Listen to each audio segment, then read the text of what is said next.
कितना भी मोदी जी का पावर हो तो वो नहीं जीत पाए हैं। One nation one election already exist करता था।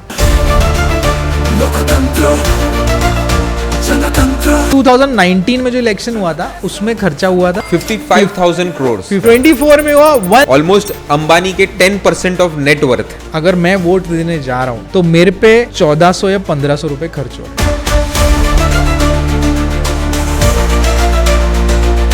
ये पास कैसे हुआ? सीटें तो है नहीं। इंडिया अलायंस में से किसी ना किसी को तो सपोर्ट करना पड़ेगा। या तोड़ना पड़ेगा।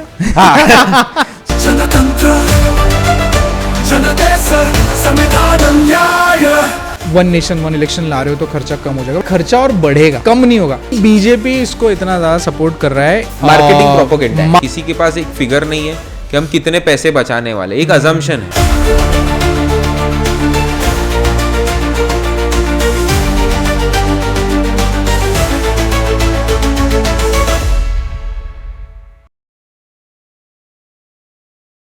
वन नेशन वन इलेक्शन का करेक्ट। ये अभी ही बिल पास हुआ है, तो बिल पास नहीं हुआ है, सॉरी, कट हाँ, पर रहने दे। सो ये बहुत ही डिसाइड कर ना। हाँ भाई, तो आज वन नेशन वन इलेक्शन के बारे में बात करेंगे। स्टार्ट से लेके एंड तक आपको सारी चीजें बताएंगे, ताकि एक छोटे बच्चे से लेके बड़े इंसान तक हर कोई वो चैप्टर समझ जाए।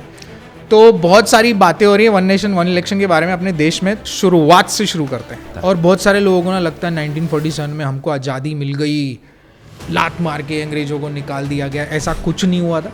1947 से लेके 1951 तक वो लोग यहीं पड़े थे, मतलब सब लोग नहीं कहते, तभी भी उनका ही राज चल रहा था। वो थे अपने माउंट बेटन और किंग जॉर्ज 6। वो लोग वहीं थे, यहाँ पे पूरा देख रेख कर रहे थे, संभाल रहे थे, अपने मिनिस्टर्स के साथ मिलके ड्राफ्ट प्रिपेयर कर रहे थे, सब कुछ हो रहा था। मतलब कॉन्स्टिट्यूशनल मोनार्की चल रहा था। कॉन्स्टिट्यूशनल मोनार्की चल रहा था। ऐसा कुछ नहीं हुआ था कि हमने तो भगा दिया, हमने तो ये होगा, अब हमारा राज है। अपना राज 1951 तक आया नहीं था। 52 में जब इलेक्शन हुए तब से हाँ बोल सकते हैं वो लोग एकदम निकल गए और हमारा राज शुरू हुआ। 1951 तक इलेक्शन नहीं हो पाया था बिकॉज 1947 में अपने को आज़ादी मिली। 1948 में डॉक्टर बाबा साहेब अम्बेडकर और उनकी टीम ने एक्चुअली में कॉन्स्टिट्यूशन पेश बना लिया था। 48 तक, मतलब 1 साल लगा था, बना लिया था। 49 में उसको पेश कर दिया। 50 में उसको मंजूरी मिल गई कि भाई ये जो तुम्हारा ड्राफ्ट है, ये बहुत अच्छा है, हमको बहुत पसंद आ रहा है ये ड्राफ्ट। 50 में मंजूरी मिल गई। पर इसका डेट बहुत इंपॉर्टेंट है, तो डेट था 26 जनवरी 1950। करेक्ट। तो जिन लोगों को पता नहीं है कि रिपब्लिक डे क्यों मनाते हैं, रिपब्लिक डे हम इसलिए मनाते हैं। 47 में आज़ादी हुई, 48 में कॉन्स्टिट्यूशन बन गया, 49 में पेश कर दिया और 50 में अप्रूव हो गया। 1950 में अप्रूव तो हो गया, पर हमारा इलेक्शन हुआ 1951 में, 1 साल बाद। यस, 1 साल बाद भी नहीं, एक्चुअली अक्टूबर 1951 में, अक्टूबर 1.5 साल बाद। और अक्टूबर 1951 से ये फरवरी 1952 तक ये इलेक्शन चला था। ऑलमोस्ट 5-6 महीने तक ये इलेक्शन चला था। और ये दुनिया का सबसे बड़ा उस वक्त का इलेक्शन था। और सक्सेसफुल इलेक्शन था। Correct. अपनी पॉपुलेशन उस वक्त थी 173 मिलियन। यस, पर ये सिर्फ वोटर रजिस्टर्ड पे जो लिखे गए थे उतना ही पॉपुलेशन माना गया है। छोटे मोटा बच्चे तो बहुत सारे थे। 173 मिलियन पॉपुलेशन। और उसमें से कितने आए थे? Almost 105 million. तो ये आज के मतलब 60% यस, ऑलमोस्ट नहीं, उससे भी ज्यादा भाई, उससे भी ज्यादा। यस, तो ये सीख है कि स्टार्टिंग में जब इलेक्शन हुआ था तो सब लोग ऑलमोस्ट बहुत सारे लोग आए थे इलेक्शंस में वोटिंग करने के लिए। हो गया, नया भी था ना, पहला इलेक्शन था, तो इसलिए बहुत सारे लोग आए थे।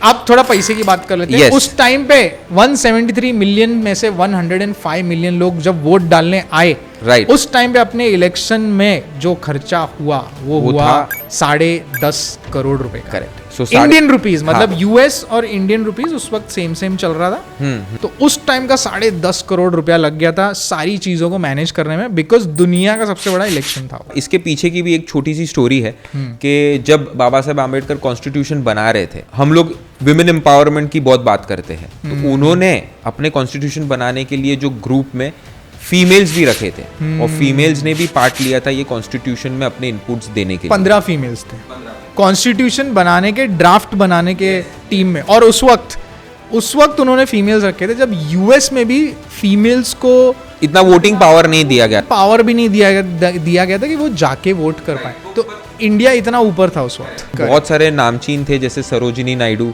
एना मैस्करेना, जैसे बेगम रसूल, नाइटिंगेल, सरोजिनी नाइटिंगल, सरोजिनी नायडू, सुचेता कृपलानी, विजय लक्ष्मी पंडित, और भी बहुत सारी फीमेल्स थी। ये सारे लोग इन्वॉल्व थे एक ड्राफ्ट बनाने में। करेक्ट। और हम यूएस यूके से इतने आगे थे कि वो टाइम पे यूएस यूके फीमेल्स को अलाउ भी नहीं करते थे वोट करने के लिए, क्योंकि यूएस को मिला था इंडिपेंडेंस 4 जुलाई 1776 में, 1776 में, और उनको ऑलमोस्ट एक डेकेड लग गया था फीमेल्स को वोट करने के लिए, पावर देने के लिए। सो ऑलमोस्ट 1920s में इन्होंने एक अमेंडमेंट पास किया था यूएस ने, और यूएस ने तभी अलाउ किया था फीमेल्स को कि भाई आप पार्ट ले सकते हो वोटिंग में।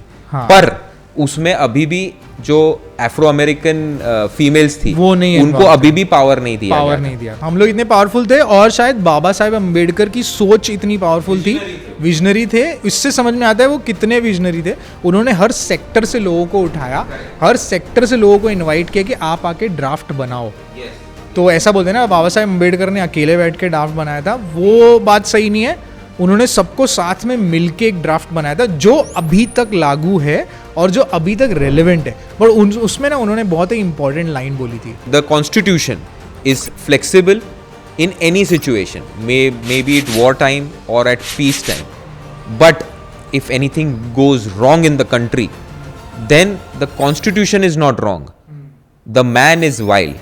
इन शॉर्ट जो कॉन्स्टिट्यूशन में जो भी गड़बड़ होगी, इन शॉर्ट में वो इंसान ही करेगा। कॉन्स्टिट्यूशन उनको इतना भरोसा है कि एकदम परफेक्ट बनाया उन्होंने। 1951 से लेके प्रेजेंट तक अभी तक ऑलमोस्ट हमें 18 लोकसभा इलेक्शंस हो चुके हैं, और सालाना 5 से 7 हमारे स्टेट लेजिस्लेटिव असेंबली के इलेक्शंस होते आ रहे हैं लगातार एवरी ईयर। तो अभी ना लोग बोल रहे हैं वन नेशन वन इलेक्शन हो गया, बहुत नई चीज़ है, कैसे होगी कैसे नहीं होगी, पर एक्चुअली में नई चीज़ नहीं है। वन नेशन वन इलेक्शन जब हमारे इलेक्शन शुरू हुए थे ना, ऑलरेडी एग्जिस्ट करता था। इलेक्शन 1952, 1957, 1961 और 67 में वन नेशन वन इलेक्शन ही था। ऑलरेडी हम वन नेशन वन इलेक्शन पे ही वोट कर रहे थे। सारे हमारे लोकसभा के इलेक्शन, स्टेट इलेक्शन दोनों साथ में ही होते थे, कि कोई नई चीज़ नहीं है जो अभी आ रही है। अब मेन चीज़ क्या है, ये अगर चलता आ रहा था, हम एक साथ वोट कर रहे थे, वन नेशन वन इलेक्शन हो रहा था, तो ये गड़बड़ाया कब मामला, ये डिसरप्शन कब आया? कहीं ना कहीं बीच में किसी ने, जैसा बाबा साहेब अम्बेडकर ने बोला कि कॉन्स्टिट्यूशन मैंने बराबर बनाया, जो इसमें गेम करेगा वो इंसान करेगा, तो वो इंसान ने गड़बड़ कहाँ से शुरू की? तो 1959 में ये पहला डिसरप्शन आया था, और ये आया था केरला स्टेट में।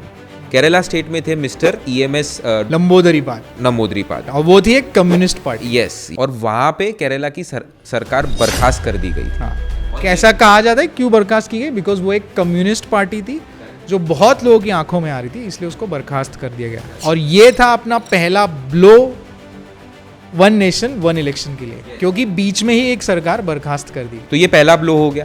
फिर हम चलते हैं सेकेंड ब्लो पे, कि सेकेंड ब्लो तो नहीं बोल सकते, पर 2 नए स्टेट बने थे, त्रिपुरा और नागालैंड। अब जब जितने स्टेट्स चलते आ रहे हैं, अब जब नए स्टेट आ गया, उसमें घुस गया, तो उसकी भी तो सरकार लानी पड़ेगी, उसमें कोई तो रिप्रेजेंट करेगा, कोई तो CM होगा, तो उसके लिए तुम चुनाव करो फिर। तो ये सेकंड ब्लो हो गया। ये हुआ था 1963 और 1964 में। यस, एंड फिर 1968 में तीसरा ब्लो आया, कि जब कांग्रेस सरकार ने 4 स्टेट की जो सरकारें थी उनको बर्खास्त कर दिया, उत्तर प्रदेश, पंजाब, हरियाणा और बिहार। और ये थोड़ा माना जाता है ये थोड़ा बड़ा ब्लो था अपने वन नेशन वन इलेक्शन के लिए। पर अभी आया एक सबसे बड़ा ब्लो, जो था like the nail in the coffin, और ये आया था अराउंड 1970। तभी श्रीमती इंदिरा गांधी जी प्राइम मिनिस्टर थी हमारी। करेक्ट। सीधा लोकसभा ही बर्खास्त कर दिया गया। लोकसभा ही बर्खास्त कर दी। हाँ, तो ये कुछ नहीं चाहिए। तो तभी एक्चुअली एक मिली जुली सरकार चलती थी, तो कांग्रेस को कंप्लीट मेजॉरिटी नहीं मिला था, तो उनको सपोर्ट लेना पड़ा था DMK का और बहुत सारे दूसरे अलायंसेस का। और इंदिरा गांधी ने ये बताया गया कि प्रेसिडेंट को उन्होंने ये बोला कि मैं जो जनता की डिमांड्स, जो सेवा करना चाहती हूँ वो मैं कर नहीं पा रही हूँ, बिकॉज ये सारी पार्टीज मिलके हमारी एक सरकार बनी है, तो ये लोग कभी ये सपोर्ट करता है तो कभी वो सपोर्ट नहीं करता, तो मैं वो काम कर नहीं पा रही हूँ। और उस वक्त बोला जाता है इंदिरा गांधी जी का वर्चस्व थोड़ा बढ़ रहा था, बिकॉज उन्होंने बांग्लादेश फॉर्म कर दिया था पाकिस्तान का डिवीजन करके, बांग्लादेश फॉर्म किया, तो उनके लिए लाइकिंग थोड़ी ज़्यादा थी, ये इंदिरा जी समझ गई थी। तो उन्होंने ये ऐसा किया कि भाई चलो ये जो मिली जुली सरकार है इसको साइड में रख के अभी अपना कुछ करते हैं, ऐसा लगता है देखने में। ये ऑलमोस्ट 14 to 15 मंथ के इलेक्शन के पहले ही ये लोकसभा को बर्खास्त कर दिया था। हाँ, मतलब 14 से 15 महीने के बाद ही इलेक्शन होने वाले थे और इंदिरा गांधी ने लोकसभा को बर्खास्त कर दिया। 0 पे आ गए थे, मतलब देश में अब कोई इलेक्टेड पर्सन नहीं है। नया इलेक्शन किया और नए इलेक्शन में उनको भारी बहुमत मिली है, बहुत ही फ्लाइंग कलर्स से पास हुई, ऑलमोस्ट 352 सीट्स मिली उनको। हाँ, सो ऑलमोस्ट अराउंड 552 का शायद लोकसभा सीट्स थे, उसमें से उनको ऑलमोस्ट 352 सीट्स मिले, मतलब लाइक प्रॉपर मेजॉरिटी के साथ वो आए थे। लोगों ने एक्चुअली में उनको सपोर्ट किया बर्खास्त लोकसभा भंग करने के बाद भी, मतलब वो राइट थी, उनको लग रहा था कि लोग मेरे साथ हैं, बट ये जो सारी पार्टीज हैं ये मेरे साथ नहीं है, तो इन पार्टीज को निकालो। जो वन नेशन वन इलेक्शन का जो फंडा चल रहा था, तभी वन नेशन वन इलेक्शन जैसा कोई बिल तो पास नहीं हुआ था, पर वो ऑटोमेटिकली एक साथ हो रहा था। अभी भी मेजर पार्ट बाकी है, अभी और एक ब्लॉक और इससे बड़ा मेजर पार्ट। तो 1970 में वो इलेक्ट हो गए, उनका नेक्स्ट इलेक्शन था 1975। अब 1975 के पहले ही बहुत सारे डिसरप्शंस आने लगे थे कंट्री में। जेपी मूवमेंट हो गया, बीजेपी का मूवमेंट हो गया, बाकी गुजरात में भी एक मूवमेंट चल रहा था। खुद कांग्रेस के अंदर ऐसे बहुत सारे लोग थे जो इंदिरा गांधी को सपोर्ट नहीं कर रहे थे। ये सारी चीजें उनको दिख रही थी, और जब चीज आउट ऑफ कंट्रोल चली गई 1975 में उन्होंने डिक्लेयर कर दिया। तब इंदिरा जी का दिमाग चला। हाँ, तो उन्होंने सोचा कि भाई 1975 में उन्होंने डिक्लेयर कर दिया इमरजेंसी। पहली बार इंडिया ने ऐसा वर्ड सुना था, इमरजेंसी। रैली नहीं कर सकते, लोकसभाएं नहीं कर सकते, संबोधन नहीं कर सकते लोगों के सामने कि भाई भीड़ जमा कर ली, मैं कुछ भाषण दे रहा हूँ, वो नहीं कर सकते, आप बाहर इतना नहीं निकल सकते। पर इससे मेन गेम क्या हुआ, 75 में जो इलेक्शन होने वाला था वो कब हुआ फिर? वो 1977 में हो गया, 2 साल और। यहाँ से पूरा डिस्ट्रप्शन हो गया। अब अलग ही टाइम पे लोकसभा भी अलग टाइम पे हो गई, अपना जो स्टेट असेंबली इलेक्शंस थे वो भी अलग टाइम पे हो गए, सारी चीजें अलग टाइम पे हो गई। प्रेजेंट सिचुएशन ऐसा आ गया है अभी कि 2024 का जो अभी हमारा इलेक्शन हुआ था लोकसभा का, उसके साथ सिर्फ 4 राज्यों का इलेक्शन साथ में हुआ था। आंध्र प्रदेश, अरुणाचल प्रदेश, ओडिशा और सिक्किम। हर साल कितने होते हैं अपने? हर साल around 5 to 7 state legislative assembly के इलेक्शंस होते अलग अलग स्टेट्स में। मतलब 5 साल तक हर साल हम एक्चुअली इलेक्शन ही करते रहते हैं। यस, तो वही उनका मेन रीजन था कि हमारी कंट्री हमेशा परपेचुअल मोड ऑफ इलेक्शन में रहती है। करेक्ट, हमेशा हम इलेक्शन में है, और जब भी इलेक्शन आता है तभी हमें पता है कि मॉडल कोड ऑफ कंडक्ट लगता है, मॉडल कोड ऑफ कंडक्ट लग जाता है, जिसे हम आचार संहिता भी बोलते हैं। So basically model code of conduct जब लगता है तो बहुत सारे डेवलपमेंट प्रोजेक्ट्स रुक जाते हैं। एक तो चीज होती है कि आप कोई भी नए प्रोजेक्ट्स के लिए प्रॉमिस नहीं कर सकते हो कि भाई ये मैं नया प्रोजेक्ट बनाऊंगा, या मैं ये नया, मतलब कोई प्रोमिसेस आप नहीं कर सकते हो, एनी काइंड ऑफ प्रोमिसेस। नए प्रोजेक्ट्स का आप उद्घाटन नहीं कर सकते हो, मतलब शुरुआत नहीं, मतलब अगर ब्रिज बनना है, यहाँ से वहां तक ब्रिज बनना है तो आप शुरू नहीं कर पाओगे। हाँ, पर जो चल रहा है ब्रिज बनना, वो काम चालू रहेगा, पर आप कोई नया प्रोजेक्ट, नया डेवलपमेंट चालू नहीं कर सकते हो। आप कोई फाइनेंशियल ग्रांट्स नहीं दे सकते हो किसी को भी, और आप कोई नया एग्जीक्यूटिव गवर्नमेंट के पोजीशन पे अपॉइंट नहीं कर सकते। मतलब इसका मतलब ये है कि अगर समझो मेरे कॉन्स्टिट्यूएंसी में सरकारी पोजीशन पे एक कमिश्नर की पोजीशन है, तो मैं नया कमिश्नर नहीं बिठा पाऊंगा उस वक्त, जो पुराना है वही चलता रहेगा। उसका एक रीजन भी है, नया कमिश्नर, हम अगर समझो मेरे इलेक्शन आ रहे हैं, मैंने अपने ही बंदे को नया कमिश्नर बन के बिठा दिया तो मेरे को सपोर्ट करेगा, इसलिए उस वक्त कोई भी ऐसी सरकारी भर्ती रोक दी जाती है कि तुम किसी को भी अपॉइंट नहीं कर सकते, किसी को भी चेंज नहीं कर सकते। एक डेटा भी बताया था उन्होंने, मोदी जी ने ही बताया था कि हमने लास्ट 5 years में हमारे जितने भी इलेक्शंस हुए हैं उसमें हमारे 800 days model code of conduct में गए। 800 डेज मतलब 365 ऑलमोस्ट 2.5 years। 2.5 years 2.5 years तक हमारे कोई भी नया प्रोजेक्ट शुरू नहीं हुआ है, या कोई नई चीज हमने प्रॉमिस नहीं की है।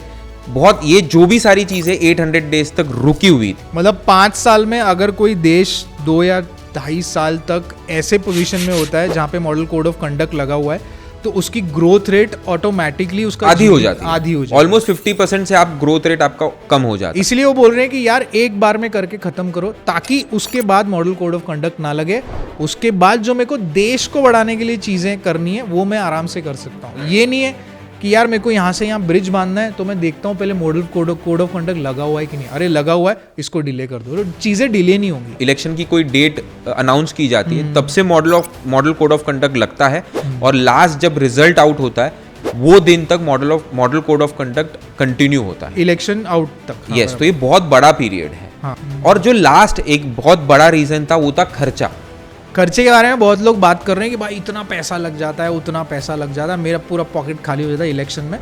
तो 2019 में जो इलेक्शन हुआ था उसमें खर्चा हुआ था 55,000 करोड़ 55,000 करोड़ से 60,000 करोड़ Yes. अपने देश का खर्चा हो गया था। खर्चे में आया इलेक्शन कमीशन का खर्चा, पॉलिटिकल पार्टीज का खर्चा, बाकी सब खर्चे, media, advertising, communication, booth, counting centres, लोगों को अपॉइंट करना, मैन पावर, जो सारा जो पोलिंग बूथ बनाने हैं और सब सारा कुछ खर्चा उसमें सारे 60,000 करोड़ पकड़ते हैं। और 2024 का कितना? 24 में होना चाहिए, चलो ठीक है भाई, 2019 में 60,000 करोड़ है तो 70 हो जाए, 75 हो जाए, राइट। 24 में हुआ 1,34,000 करोड़, मतलब डबल से भी ज्यादा। हम बहुत ही एकदम ही घुस गए इलेक्शन में कि इस बारी इलेक्शन बहुत बढ़िया हो जाए, बढ़िया, एकदम पूरे बड़े स्केल में 1,34,000 करोड़ ने उड़ा दिया इलेक्शन में। राइट। ऑलमोस्ट अंबानी के 10% ऑफ नेटवर्थ, 10%, मतलब ऐसे 10 शायद अंबानी खड़े हो जाए तो पूरा ही लूट दिया। yes. वैसा हो जाए। और एक डेटा है, हाँ। ये जो 1,34,000 करोड़ का जो खर्चा हुआ था, यूएस का कितना हुआ था? यूएस का कितना हुआ था? 1,20,000 करोड़। Very good. जो डॉलर 80 रुपए का है, हम 80 रुपए पे बैठे हुए हैं, वो $1 पे बैठा हुआ है, वो बंदा कर रहा है 1,20,000 करोड़ और हम कर रहे हैं 1,34,000 करोड़। यस। और एरिया वाइज भी वो बड़ा है, एरिया वाइज भी बड़ा है। मतलब एक इंसान, अगर मैं वोट देने जा रहा हूँ, अपने घर से निकल रहा हूँ, तो मेरे पे ऑलमोस्ट 1,400 या 1,500 रुपए खर्च हो रहे हैं एक इंसान पे। मतलब मैं घर से निकला वोट डालने, तो मेरे ऊपर 1,400 या 1,500 रुपए का मेरा एक वोट पड़ रहा है, जो कि बहुत ज्यादा महंगा है, बहुत महंगा। शायद जीडीपी 1.2% तक अपना बढ़ सकता है अगर वन नेशन वन इलेक्शन पे हम आ गए। राइट। और इन्फ्लेशन भी अराउंड 1% तक कम हो सकता है। करेक्ट। रामनाथ कोविंद जी के नेतृत्व में एक कमिटी बनाया, मार्च 2024 में पहला ड्राफ्ट उन्होंने सबमिट किया रामनाथ कोविंद ने। तो ऑलमोस्ट इन्होंने 18,626 पेजेस का एक पूरा ड्राफ्ट बना के पेश किया है। तो पहला रिकमेंडेशन क्या था कि लोकसभा इलेक्शन और सारे स्टेट असेंबलीज, उस दोनों के इलेक्शन एक साथ होंगे, और फिर उसके बाद सेकंड फेज आएगा जहां पे हम म्युनिसिपैलिटीज और पंचायत के इलेक्शन एक साथ करवाएंगे, वो भी 100 डेज के 100 days after having the first phase of commission, उसके 100 डेज के अंदर हमें ये सारे इलेक्शंस करने हैं। करेक्ट। मतलब डे 1 to डे 100 के बीच में सब कुछ हो जाएगा। करेक्ट। अब ये कैसे पॉसिबल होगा, इसको कैसे इम्प्लीमेंट करेंगे, इसका भी एक डेट डिसाइड किया है। तो इसको अपॉइंटेड डेट बोला गया है। अभी अपॉइंटेड डेट क्या है, ये बहुत एक इंपॉर्टेंट टॉपिक है, इसे समझना बहुत जरूरी है। यही हमें बताएगा कि one nation one election implement कब होगा। ठीक है। सो अपॉइंटेड डेट क्या है? अपॉइंटेड डेट का मतलब ये है कि नेक्स्ट जनरल इलेक्शन जब होगा लोकसभा का, तो अगर हम 2024 में है तो नेक्स्ट जनरल इलेक्शन कब होगा? 29। सो 29 के इलेक्शन के बाद एक अपॉइंटेड डेट दिया जाएगा। ठीक है। सो ये अपॉइंटेड डेट कभी इंप्लीमेंट होगा? उसके नेक्स्ट 5 इयर्स के बाद का जनरल इलेक्शन के डेट पे। सो 2029 में अगर हमें एक अपॉइंटेड डेट मिला, सो 2034 में वन नेशन वन इलेक्शन से हम वोटिंग कर पाएंगे। मतलब अगर आज से भी हम चालू करते हैं, अगर कि आज से चलो इस पे काम करना चालू कर दिया और हमने अप्रूव भी कर दिया, समझो वन नेशन वन इलेक्शन, तो वन नेशन वन इलेक्शन के टाइप ऑफ इलेक्शन कब हो पाएगा? 2034, नॉट बिफोर दैट। तो लोकसभा का तो 5 साल का कार्यकाल चलते ही आ रहा है। yes. तो वो डेट पे लोकसभा डिसॉल्व हो जाएगी और नया इलेक्शन आएगा और नई गवर्नमेंट सिलेक्ट होगी। Right. But what about the state assemblies? हाँ, बिकॉज स्टेट असेंबलीज में कहीं पे किसी सरकार को 2 साल हुए, किसी सरकार को 3 साल हुए, किसी सरकार को 5 साल बस होने ही वाले हैं। तो वो लोग कैसे मैच करेंगे कि बिकॉज उनका भी इलेक्शन 2034 में होना है। अब तो जिसका भी कार्यकाल पहले खत्म हो रहा है या बाद में खत्म हो रहा है, उन सबको आना पड़ेगा 2034 में इलेक्शन करने के लिए। मतलब अगर फॉर एग्जाम्पल त्रिपुरा का कार्यकाल 2032 में खत्म हो रहा है, तो उसको 34 में नए इलेक्शन में वापस खड़ा होना पड़ेगा। करेक्ट। और जिसका अगर 37 में खत्म हो रहा है उसको पहले आके 34 में फिर से इलेक्शन करना पड़ेगा, तब जाके सर्कल कंप्लीट होगा कि लोकसभा और स्टेट का इलेक्शन एक साथ हो जाए। और ये साइकिल टूटेगी नहीं। और ये साइकिल टूटेगी नहीं, सब एक साथ। Correct correct. एक डेटा भी है इसमें, हाँ, कि ऑलमोस्ट 10 स्टेट्स एक साल का कार्यकाल बचा होगा उनका और उनको वापस इलेक्शन में जाना पड़ेगा। मतलब उनके लिए डबल खर्चा होगा। यस, और 17 स्टेट्स वैसे है जो 3 या 4 साल के भीतर में वापस इलेक्शन में जाएगी। और इसमें और एक बहुत बड़ी चीज है, अब कोई बोलेगा कि चलो 2034 में आपने वन नेशन वन इलेक्शन कर दिया, जो चला 2039 तक, करेक्ट, 5 साल हो गए। तो अब ऐसा होता है कि चलो 2037 में सरकार गिर गई, तब आप क्या करोगे? तब आप नई सरकार बनाओगे, वो तो वापस आपका डिसरप्ट हो जाएगा, वन नेशन वन इलेक्शन तो गया। फिर ऐसा नहीं होगा। 2037 में फॉर एग्जाम्पल समझते हैं सरकार गिर गई, तो जो नई सरकार जो फॉर्म होगी 2037 में, उसका कार्यकाल भी सिर्फ 2 साल ही चलेगा। करेक्ट। 2039 तक ही चलेगा। 2039 में वो सर्कल ब्रेक होगा और उसके बाद 2039 में उसको वापस से इलेक्शन में आना पड़ेगा। मतलब उसको अनएक्सपायर्ड टर्म, ये हाँ, जो टर्म है अनएक्सपायर्ड टर्म तक ही उसको सर्व करना पड़ेगा। पहले कैसा होता था, अगर 2034 में इलेक्शन हुए, 2037 में हमने लोकसभा भंग कर दी, नई गवर्नमेंट फॉर्म होगी, तो वो जो भंग कर दी 2037 से वो 5 साल खींचते थे। तो अगर किसी पॉलिटिकल पार्टी को वन नेशन वन इलेक्शन के बाद अगर ऐसा लग रहा है कि मैं लोकसभा भंग कर दूंगा, मेरी तो मिलीजुली सरकार है, मैं ये तोड़ दूंगा सरकार और फिर 5 साल मजे लूटूंगा, तो वैसा नहीं है। Right. आपको 2037 में जब आपने भंग करी, तोड़ी लोकसभा, तब तो इलेक्शन करके करना ही है, तब तो आपको खर्चा करना ही है। 2039 में भी आपको खर्चा करना है। 2039 वो डेट है जब आपके नेक्स्ट इलेक्शन होने। तो कोई भी अगर ऐसा सोच रहा होगा तोड़ने की, तो वो शायद सोचेगा नहीं, मेरे को ऐसा लग रहा है कि बिकॉज डबल खर्चा कोई नहीं करना चाहेगा। क्योंकि ये वन नेशन वन इलेक्शन का मतलब ये है कि आप एक टाइम पे जा रहे हो और आप 2 वोट दे रहे हो। राइट। मतलब एक आप मेंबर ऑफ पार्लियामेंट के लिए वोट दे रहे हो और एक आप अपने मेंबर ऑफ एमएलए के लिए वोट दे रहे हो। मतलब एक बूथ में 2 मशीन होंगी। यस यस, आप एक लोकसभा के लिए आप वोट दे रहे हो और एक आप एक स्टेट असेंबली के लिए वोट दे रहे हो। Correct. One nation one election ला रहे हो तो खर्चा कम हो जाएगा, बट मेरे को थोड़ा लग रहा है कि खर्चा कम नहीं होगा, बिकॉज जो प्रिपरेशन करना होगा इतने वास्ट स्केल पे कि पूरा इलेक्शन एक साथ हो, स्टेट और इसका इलेक्शन एक साथ हो रहा है, सब कुछ एक साथ, 2 ईवीएम मशीन रखे गई हैं, तो उतने पोलिंग बूथ्स भी बढ़ाने पड़ेंगे, क्योंकि सारे लोग अपने घर से निकल के आएंगे, सब लोग वोट करेंगे। जो अपना अभी परसेंटेज को 60% पे, कि 60% लोग आते हैं और वोट करते हैं, तो मुझे लगता है खर्चा और बढ़ेगा, कम नहीं होगा। कम से कम 2034 में जो वन नेशन वन इलेक्शन अगर हो गया तो उसमें तो खर्चा बढ़ेगा ही, कम नहीं होगा। जैसे लास्ट टाइम देखा गया था कि 5 साल में से 800 दिन, मतलब ऑलमोस्ट 2 साल हम लोग एक मॉडल कोड ऑफ कंडक्ट में ही रहे थे। मतलब कुछ कर नहीं सकते हो, नया डेवलपमेंट नहीं कर सकते हो, कुछ अच्छा नहीं कर सकते हो बेसिकली कंट्री में, सारे बंदिशें बहुत होती हैं। तो 800 दिन वैसा टेन्योर चला था, तो वो 800 दिन यूटिलाइज करने के लिए उस 800 दिन को कर दिया गया माइनस 100 दिन पे। तो जहाँ आपके 800 दिन वेस्ट हो रहे थे, अब आपके 100 दिन ही वेस्ट होंगे। तो बाकी के जो 700 दिन मिलेंगे उसमें आप प्रिपरेशन कर सकते हो, उसमें आप सक्सेस रेशो अपना बढ़ा सकते हो, उसमें आप नई नई चीजें शुरू कर सकते हो अपने देश और बहुत सारी चीजें। तो ये एक फैक्टर है, ये एक जो बोल factor सकते हो हैं नहीं सकता यार है। वन नेशन वन इलेक्शन की वजह से Right, प्रोग्रेस तो होगा, बिकॉज आपने 800 दिन को कम करके 100 दिन कर दिया, तो 700 दिन आप कुछ तो करेगी सरकार। पर चुनाव पे कितना खर्चा होगा, क्योंकि अगर आप वन नेशन वन इलेक्शन करो तो आपके इतने बूथ बढ़ रहे, वीवीपीएटी मशीन्स बढ़ रहे, ईवीपी मशीन्स, ईवीएम मशीन्स बढ़ रहे, लोग ज़्यादा यहाँ पे तैनात हो गए, मिलिट्री, टीचर्स और पुलिस एंड स्टेट फोर्स, सब बहुत सारे लोग इसमें इन्वॉल्व हो गए। मेरे हिसाब डबल से हो जाए, खर्चा डबल हो सकता है, शायद डबल भी ना हो, बट 134 जो फिगर है 1,34,000 करोड़, उससे ज़्यादा होगा मेरे हिसाब से। अभी हम जानेंगे बेसिकली कि इसके प्रोस क्या है और इसके कॉन्स क्या है वन नेशन वन इलेक्शन के। हमको कुछ नेगेटिव पॉइंट्स भी लगे थे, तो वो भी हमने लिखे हुए हैं, तो Right, वो right. एक बार ही बता देते हैं ऑडियंस को कि क्या क्या हो सकता है वन नेशन वन इलेक्शन के बाद। करेक्ट। एक तो है आर्टिकल 372, जिसके अंदर स्टेट रेटिफिकेशन की ज़रूरत ही नहीं है। तो ये एक थोड़ा प्रॉब्लमेटिक एरिया है कि जहाँ पे सेंटर कोई भी स्टेट के रिलेटेड डिसीजंस ले सकती है इन टर्म्स ऑफ इलेक्शन। मतलब सेंटर के हाथ में बहुत पावर रहेगा कि अगर कोई डिलिमिनेशन करना है, मतलब कुछ डिवाइड करना है कोई सेक्टर्स को, कोई एरियाज़ को, समझो मुंबई है तो मुंबई का नॉर्थ है, मुंबई का साउथ है, मुंबई का ईस्ट है, मुंबई का वेस्ट है, उनको डिवाइड कर देना है, तो ये डिवीजन करने के लिए सेंटर के पास पावर रहेगा। और ये चीज़ के लिए स्टेट की रेटिफिकेशन मतलब स्टेट का अप्रूवल लेने की कोई ज़रूरत नहीं है, तो ये एक प्रॉब्लमेटिक एरिया है। और एक 4th आर्टिकल है जिसके ऊपर अमेंडमेंट किया गया था, जो है 324A।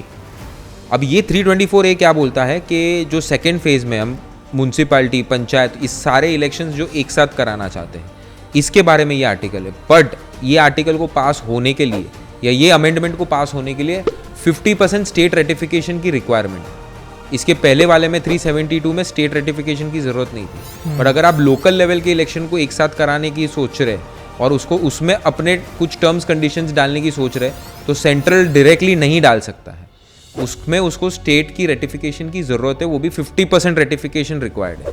तो इसीलिए ये आर्टिकल अभी होल्ड पे है। तो ये सारे जो भी आर्टिकल्स थे, ये सारे में अमेंडमेंट्स किए जाएंगे जब वन नेशन वन इलेक्शन का बिल पास होगा। अभी जो रूलिंग पार्टी है अभी की बीजेपी, उनका कहना है कि अगर वन नेशन वन इलेक्शन हो गया तो सरकार ना बेटर गवर्नेंस के लिए काम कर सकती। आपके जो भी मैन पावर है, आपके जो भी रिसोर्सेज है, ये बेटर यूटिलाइज होने लगेगी। आर्मी पर्सनल्स को बुलाना पड़ता है, पुलिस को बुलाना पड़ता है, स्टेट फोर्स को बुलाना पड़ता है, हॉस्पिटल्स रेडी रखने पड़ते हैं, कोर्ट पे बहुत ज़्यादा प्रेशर रहता है क्योंकि एफिडेविट्स और वो सब बनाने ऐसा बोला गया कि उस टाइम पे केसेस भी बहुत बढ़ जाते हैं। हाँ, तो ये सारे चीज़ों का बेटर यूजेस होगा। Every year 5 to 7 state legislative assembly elections होते हैं, अनगिनित बेसिकली म्यूनसिपैलिटी, लोकल पंचायत और स्टेट बॉडीज के ये सब इलेक्शंस होते रहते हैं। तो कितना मैन पावर और नेचुरल रिसोर्सेज वेस्ट होता है। और मैन पावर वो ऐसा नहीं है कि उनका काम है वो करना, मैन पावर वो अपना काम छोड़ के इलेक्शन के लिए आए हुए हैं। जैसे आप टीचर्स समझ लो, पुलिस ऑफिशियल्स अपना काम छोड़ के उनको चुनावों पे ध्यान देना पड़ता है। इसका बहुत अच्छा एग्जाम्पल है एक, आपको ऐसा लग रहा होगा तो ठीक है ना, पुलिस का तो काम है यहाँ पे गार्ड करना, पुलिस का तो काम है सब कुछ देख रेख करना। अगर आपको ऐसा लग रहा है तो चुनाव के वक्त ना इतनी पुलिस होती है रोड पे, इतनी आप मतलब चुनाव जिस एरिया में उसमें इतनी पुलिस लगती है, कभी ऐसा होना नहीं चाहिए। बट समझो आपके घर में ना चोरी हो गई, चुनाव चल रहे हैं और आपके घर में चोरी हो गई, उस टाइम पे आप पुलिस स्टेशन जाना और अपनी रिपोर्ट लिखवाना, देखना आपके जो रिपोर्ट है उस पर एक्शन लेने में कितना टाइम लगता है। बहुत टाइम लगेगा। बिकॉज क्योंकि हमारी जो पुलिस है, हमारे जो ऑफिशियल्स हैं, वो सारे चुनावों में लगे हुए होते हैं। तो मोस्टली लोगों को चुनाव के वक्त पुलिस स्टेशन से आंसर आपने भी देखा होगा, मिलता होगा कि बाद में आना, चुनाव का वक्त है, बाद में आना। तो किसी को अगर इफेक्ट समझ में नहीं आ रहा है कि पुलिस को तो काम है यहाँ खड़े रहना, तो उसको ये ट्राई करके देखना चाहिए कि उस वक्त पुलिस स्टेशन कितना एक्टिव रहता है। सेम चीज़ होती है बॉर्डर पे। हाँ, क्योंकि हमारे आर्मी, SRPF और वो सब भी लोग चुनावों में ये आते हैं, तैनात होते हैं। तो बॉर्डर छोड़ के कुछ लोगों की पोस्टिंग तो बॉर्डर पे होती है, वहाँ से छोड़ के उनको देश के अंदर आना पड़ता है। मतलब हमारा कोई सेक्टर बॉर्डर का वीक पड़ जाता है। और एक दो छोटे पॉइंट है, जैसे वोटर्स फटीग हो जाता है कि लोगों को घड़ी आके वोट करना पड़ता है कि भाई चलो अभी लोकसभा का दे दिया, फिर उसके बाद स्टेट लेजिस्लेटिव के आओ, फिर म्यूनसिपैलिटी के लिए आओ, फिर वो सारे, तो कितनी बार एक आदमी वोट करने आए। और ये प्रूव होता है ऑलमोस्ट कि लोकसभा का जो टर्नआउट परसेंटेज हमेशा स्टेट के जो इलेक्शंस होते हैं उससे ज्यादा होता है। कोई स्टूडेंट है जो दूसरे स्टेट में जाके पढ़ाई कर रहा है, उसको कितनी बार घड़ी आना पड़ेगा एक वोट करने के लिए। माइग्रेंट वर्कर वो अपना काम छोड़ के वोटिंग करने जा रहा है, तो वहाँ का काम भी रुक जाएगा थोड़े टाइम के लिए। और वो ये वोटिंग का ना एक ऐसा भी सेक्शन है कि ये चीज़ ना ऑनलाइन नहीं हो सकती है, इसलिए वोटिंग प्रणाली ऐसी रखी गई है कि आपको अपने घर से निकलना है। और ये 1950s से यही रखा गया है, आपको अपने घर से निकलना है और आपको वोट करना है। तो ये ऑप्शन ही कुछ है नहीं इसका। सोचो ऐसा सिनेरियो आ जाए कि घर पे बैठ के वोट करे, तो भाई ऑपोजिशन पार्टी EVM पे भरोसा नहीं रख रही है। हाँ, तो ये घर पे वाले वोट वाले पे तो क्या ही भरोसा, डिजिटल सिस्टम पे कौन भरोसा करेगा। करेक्ट। बट इसमें ना मैं थोड़ा बीच में एक ड्रॉबैक भी बता देता हूँ। अभी ये जो पॉइंट है ना कि बड़े चीज़ों पे अपना ध्यान चला जाएगा, तो ये एक ना ड्रॉबैक भी हो सकता है। अभी पहले कैसा होता था कि चलो सेंट्रल में पूरा देश रूल करने के लिए हमने फॉर एग्जांपल मोदी जी को वोट दे दिया, और स्टेट में तो ये शिवसेना का ये लीडर है जो मेरे स्टेट के लिए, मेरे इस एरिया के लिए बहुत अच्छा है, तो मैंने उसको वोट दे दिया। अब जब ये वन नेशन वन इलेक्शन होगा ना, तो सारा ध्यान लोगों का कहाँ जाएगा, मेजर इश्यूज़ पे, ठीक है। तो उसमें कहीं ना ये जो छोटा सेक्टर है, छोटा भी नहीं बोलेंगे, बट ये जो सेक्टर है जो आपके कॉन्स्टिट्यूएंसी को संभाल रहा है, आपके डिस्ट्रिक्ट को संभाल रहा है, वो कहीं ना कहीं दब जाएगा। लोगों का ज़्यादा ध्यान चला जाएगा कि यार पूरा मेजर हमको इलेक्शन करना है, तो चलो सारे वोट मोदी जी को या सारे वोट कांग्रेस को ही दे देते हैं। तो वो लोग कहीं ना कहीं थोड़े दब जाएंगे, मुझे ऐसा लग रहा है। बिकॉज बीच में एक आया था बेटी बचाओ बेटी पढ़ाओ, क्या आया था नहीं लाड़की बहन योजना, लाड़की बहन, बीच में ना एक लाड़की बहन योजना आई वो थी। महाराष्ट्र ने निकाली थी। अब वो योजना क्या है, वो सेंट्रल लेवल पे नहीं निकाली गई है, वो योजना निकाली है जो आपके कॉन्स्टिट्यूएंसी में, आपके जो स्टेट में जो नेता हैं जिनको आप चुन के लाए हो स्टेट इलेक्शन के बाद, उन लोगों ने वो लाड़की बहन करके योजना निकाली। मुझे ऐसा लगता है ये लाड़की बहन जैसी योजनाएं अगर हम वन नेशन वन इलेक्शन करेंगे तो वो कहीं ना कहीं दब जाएंगी। हम ट्राई करेंगे हमारे बॉर्डर्स सेफ रहें, वन नेशन वन इलेक्शन में हमारे बॉर्डर्स सेफ रहें, कोई अपने पे आक्रमण ना करे, हमारा गवर्नेंस बहुत अच्छा रहे, देश आगे बढ़े, बड़े बड़े मैटर्स पे हम फोकस करेंगे। तो मुझे लगता है कहीं ना कहीं लाड़की बहन वाली जो योजना जो स्टेट निकालता है, छोटी योजना, वो लोग और वो चीज़ें दब जाएंगी। अगर ये ऐसे दब जाने वाला है कि ऐसा लगता है कि रीजनल पार्टीज दब जाएगी, यस बराबर है, तो अगर हम आज भी वोट करने जाते हैं तो बहुत सारे कैंडिडेट्स खड़े होते हैं एक एरिया में। यस एक तो होता नहीं है, हाँ, कभी कहीं पे 5 खड़े होते हैं, कहीं पे 7, कहीं पे 10, कहीं पे 15-15, 20-20 कैंडिडेट भी खड़े रहते हैं। राइट।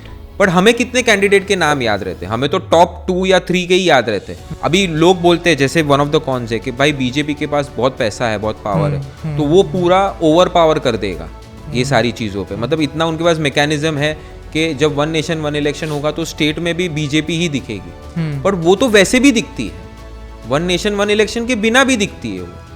आपको ऐसा लग रहा है कि वन नेशन वन इलेक्शन के बदले मैं मनसे को जिता दूंगा स्टेट लेजिस्लेटिव असेंबली में, तो नहीं हो रहा है ना। वैसे भी वो वही पार्टी को वोट कर रहे हैं जो काम कर रहा है या कोई दिख रहा है या उनका मार्केटिंग स्ट्रांग है। तो ये दोनों तरफ ये वही सेम चीज ही रहने वाली है। आपको अपना काम अच्छा करोगे तो आप अगर वन नेशन वन इलेक्शन है तो भी आप अपने स्टेट में जीत सकते हो। इसके एग्जाम्पल्स है, इसके बहुत सारे एग्जाम्पल्स हैं। जैसे अभी 2014 में जब मोदी जी जीते थे और उनका वर्चस्व एकदम चरम सीमा पे था, 2014 और 2019 में, बराबर। तो वो टाइम पे तो उनका चरम सीमा पे था, तो बाकी लोग ने भी, स्टेट वालों ने भी उनको ही दिया होगा। हाँ, पर ओडिशा में ऐसा नहीं हुआ, वहां पे बीजू जनता दल सिलेक्ट हुई थी, वहां पे वो जीती टाइम पे। यस, 2014-2019 में वो जीती थी। वेस्ट बंगाल में ममता दीदी की पार्टी जीती थी, कहाँ वो लोग जीत पा रहे हैं? साउथ के बहुत सारे स्टेट्स देख लो, वो लोग जीत ही नहीं पाए हैं, कितना भी मोदी जी का पावर हो, तो वो नहीं जीत पाए हैं। हाँ, बट बहुत सारे लोग ये बोलते हैं कि डेटा ये बोलता है कि 77% लोग वोट वही पार्टी को देते हैं जो सेंटर में होता है। हाँ, जिसका ऑरा बड़ा होता है बराबर, right. But it is not 100%। आज फॉर एग्जाम्पल, आज हमारे स्टेट में महायुति आई जिसने लाड़की बहन योजना किया था, तो लाड़की बहन योजना में उन्होंने 33,000 करोड़ खर्चा किया है। उन्होंने 18 to 65 ईयर्स की जो फीमेल्स थी उनको वादा किया कि हर महीने आपको 1500 रुपए महीने के मिलते रहेंगे। तो ये योजना अगर आप सेंटर में नहीं होके भी ऐसी योजनाएं निकालेंगे तो आपको ऑफकोर्स सपोर्ट मिलेगा। सेम चीज होती थी कि हम साउथ में कावेरी रिवर का जो मामला था, तो वहां पे साउथ की जो लोकल पार्टी थी, वो लोकल पार्टी ने इसके ऊपर एम्फोसिस दिया और इसके प्रॉब्लम को हाईलाइट किया, तब जाके वो साउथ के लोगों ने वो पार्टी को इलेक्ट किया, भले बीजेपी तभी पावर में थी।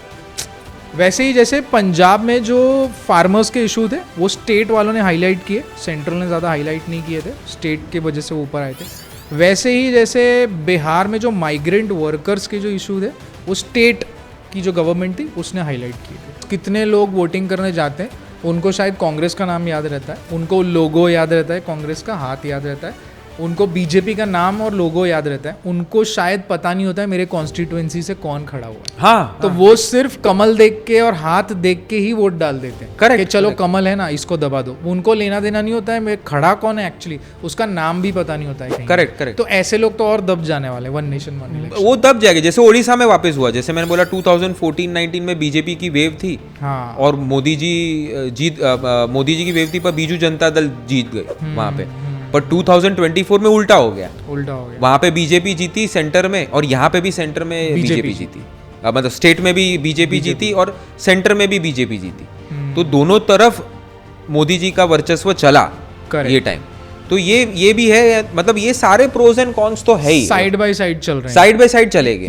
एक और सबसे बड़ी चुनौती, मतलब one of the biggest con, जो ऑपोजिशन भी बोलता है कि भाई ये बहुत ही बड़ा टास्क है वन नेशन वन इलेक्शन करना, मतलब ऑलमोस्ट 545 सीट्स है, 28 ऑलमोस्ट स्टेट्स है अपने, बराबर है, 9 यूनियन टेरिटरीज है, ऑलमोस्ट 4000 से ज्यादा स्टेट असेंबली सीट्स है, 31 लाख से ज्यादा पंचायत की सीट्स है, और 485 टू अर्बन लोकल बॉडीज की सीट्स है। ये सारे चीजों पे इलेक्शंस एक साथ होगा, एक साथ आएंगे इलेक्शन। तो भाई ये इलेक्शन के लिए आपको कितने वीवीपीएटीज ज्यादा चाहिए रहेंगे, कितने ईवीएम्स आपको ज्यादा चाहिए रहेंगे, कितने पोलिंग बूथ्स आपको ज्यादा चाहिए रहेंगे, आपको काउंटिंग सेंटर्स इतने ज्यादा चाहिए, इतने मैन पावर आपको सब ज्यादा चाहिए। तो ये सारी चीजें एक साथ होना एक सबसे बड़ा कौन है। अभी कॉस्ट वाइज भी देखने जाए तो कैसे सस्ता होगा, कैसे ये लोग बोल रहे हैं, सस्ता तो नहीं होगा, सस्ता नहीं होगा। दुनिया का सबसे बड़ा, बड़े से बड़ा इलेक्शन भी इसको टच नहीं कर पाएगा, ये इतना बड़ा होने वाला है, राइट। बट एक बात की वन टाइम अफेयर है, 5 साल में सिर्फ एक बार होगा, you are done and dusted with it, ये वैसा चीज होने वाला है।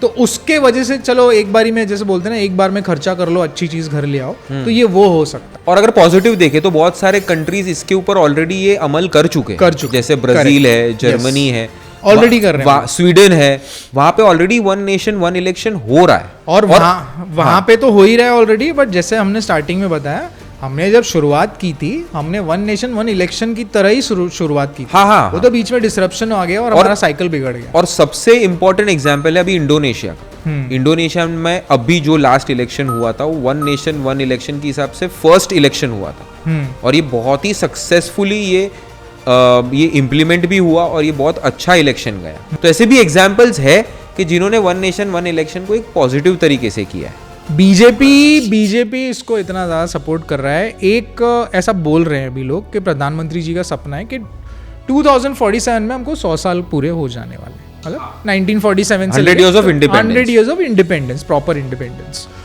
तो ये इस काल को ना अमृत काल बोला गया।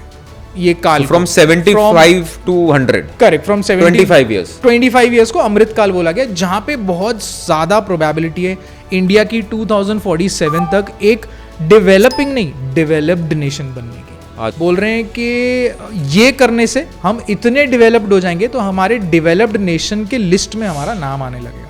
तो उसको अगर चालू करना है तो ये पहला स्टेप है टुवर्ड्स गोइंग टुवर्ड्स डेवलपमेंट। और उसके एग्जाम्पल्स जैसा हमने पहले पॉडकास्ट में दिए कि 800 दिन में से 100 दिन ही काम होगा इलेक्शन का, और बाकी के दिन हमको डेवलपमेंट के लिए काम आ जाएंगे वो। तो ये एक अमृत काल का एक बहुत बड़ा पॉइंट है जो उन्होंने बोला। बट फिर भी मुझे ये लग रहा है ये पॉइंट मार्केटिंग प्रोपेगेंडा है, मार्केटिंग जैसा भी हो सकता है, बिकॉज ये ऐसा कुछ लॉजिकलिटी इसकी वही है बस कि हमको ज़्यादा दिन मिल रहे हैं काम करने के लिए, बट इसका श्योरिटी नहीं है कि यार ज़्यादा दिन काम करके तुम डेवलप्ड नेशन, मतलब तुमको यूएस के बाजू में आके खड़ा होना है। अभी एक चीज़ पूछ लेते हैं, देख लेते हैं कि ये ना ये पास कैसे होगा।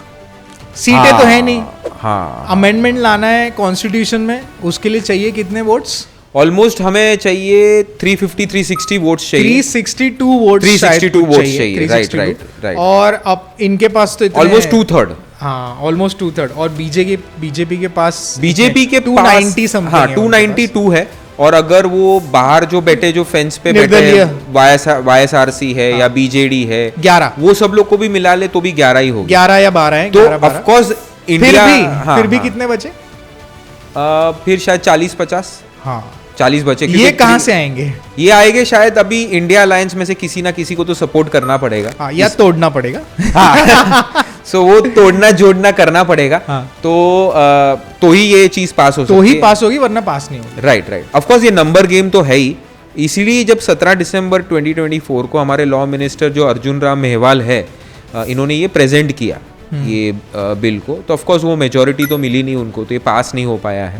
तो जो भी बिल पास नहीं होता है वो जॉइंट पार्लियामेंट्री कमिटी में जाता है, जेपीसी इसका क्रिएट करते हैं। तो जेपीसी क्रिएट कर दिया गया है, और वो अभी बिल वो जेपीसी में जाएगा। अभी जेपीसी में मेंबर्स होते हैं, हाँ, तो जेपीसी क्या है कि एक कमिटी होती है जिसमें हर एक पार्टी के कुछ सदस्य होते हैं, और वो लोग बैठ के इसके ऊपर डिस्कशन करते हैं। और पार्टी के सदस्य में कांग्रेस के भी होते हैं, बीजेपी के भी होते हैं, बाकी दूसरे पार्टीज के भी होते हैं। उसमें प्रियंका गांधी भी है, एनसीपी की सुप्रिया सुले भी सुप्रिया है, सुले है, मनीष तिवारी भी है, Correct. कुछ लोकसभा के, कुछ राज्यसभा के, ऐसे सब मेंबर्स मिलके ये मतलब कमेटी ये बनता कोई है। वन साइडेड अफेयर नहीं होने वाला है। नहीं, ये नहीं, सारे पार्टीज के कुछ कुछ चुनिंदा लोग बैठ के फिर इस पे डिस्कस करने वाले हैं Discuss कि भाई ऐसा के वैसा, हाँ। तब जाके ये अप्रूव होगा बिल। और जैसा कि हमने बोला अप्रूव भी हो गया अगर, तो 2034 में पहले चुनाव होंगे जो होंगे वन नेशन वन इलेक्शन और अगर अप्रूव नहीं हुआ तो फिर प्रोलॉन्ग तो होगा।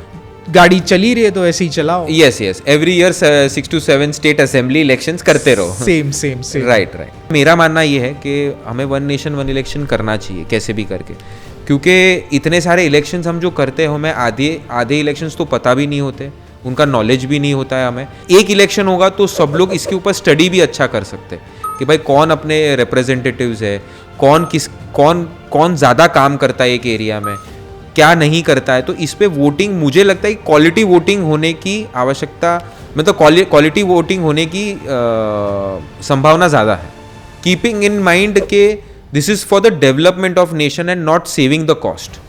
मतलब कॉस्ट के लिए हम नहीं कर रहे हैं, कॉस्ट एक छोटा फैक्टर है बस। हो सकता है कि नहीं, क्योंकि वो भी अभी क्लियर नहीं है, किसी के पास एक फिगर नहीं है कि हम कितने पैसे बचाने वाले, एक अजम्पशन है कि इतना बचाएंगे, जीडीपी इतना बढ़ेगा, but not seeing that, but seeing the development of the nation, कि भाई एक डेवलपमेंट की तरफ हम जाए, तो वो एक करना हमारे लिए बहुत ही ज़्यादा ज़रूरी है अभी के टाइम में। मुझे लगता है कि 5 में से मैं इसको फुल 5 ही दूंगा कि मुझे तो ये करना ही है कैसे भी करके। मुझे लगता है ये होना चाहिए, ये कंट्री के लिए बहुत ही एक पॉजिटिव चीज़ है आगे बढ़ने के लिए। और जहाँ तक मैं कंक्लूड करूँ उसको, तो मुझे ऐसा पर्सनली फील होता है कि जो चीज़ जैसी शुरू होती है ना, वो बहुत अच्छे से शुरू होती है पहले चीज़, बीच में जाके एक सेक्शन आता है जहाँ पे वो चीज़ ख़राब हो जाती है और एंड फिर उसका ख़राब होता है। तो जैसा हमने शुरू किया था 51, 52, 57, 62, 67 में इलेक्शंस जैसे हमने शुरू किए थे, one nation one election type हमने शुरू किया था, सब कुछ एक साथ होता था। तो शुरुआत बहुत अच्छी होती है, किसी भी टास्क में, किसी भी स्पोर्ट में, कहीं पे भी आप देख लीजिए। तो मुझे लगता है शुरुआत हमने अच्छी की थी, बीच में आके कुछ प्रॉब्लम्स हो गए जो हम डिसरप्शन हो गया हमारे चुनावों का, और अब जाके शायद हम पहले वाले उस पर वापस आ रहे हैं। तो मुझे लगता है कर लेना चाहिए, करके देख लेना चाहिए कैसे हो रहा है, कैसे वर्क हो रहा है। अगर अभी तक जो डिसरप्शन के बाद चुनाव चल रहे हैं और वर्क कर रहे थे, तो मुझे लगता है वन नेशन वन इलेक्शन भी वर्क कर जाएगा। तो मुझे अगर पॉइंट्स देने हैं तो मैं दूंगा 5 में से, फिर भी एक बहुत नई चीज़ है अभी के लोगों के लिए, पहले के नहीं, अभी के लोग बहुत नई चीज़ है, तो मैं दूंगा फिर भी 5 में से 4.2। ये था हमारा discussion one nation one election के बिल के ऊपर। ये हमारा पहला सोलो पॉडकास्ट था। हमने बहुत सारे फैक्ट्स एंड फिगर्स रिसर्च करके ये सारा प्रेजेंटेशन बनाया था। अगर कहीं पे भी कोई फिगर या कोई फैक्ट कुछ ऊपर नीचे हो गया हो तो we are really sorry for that.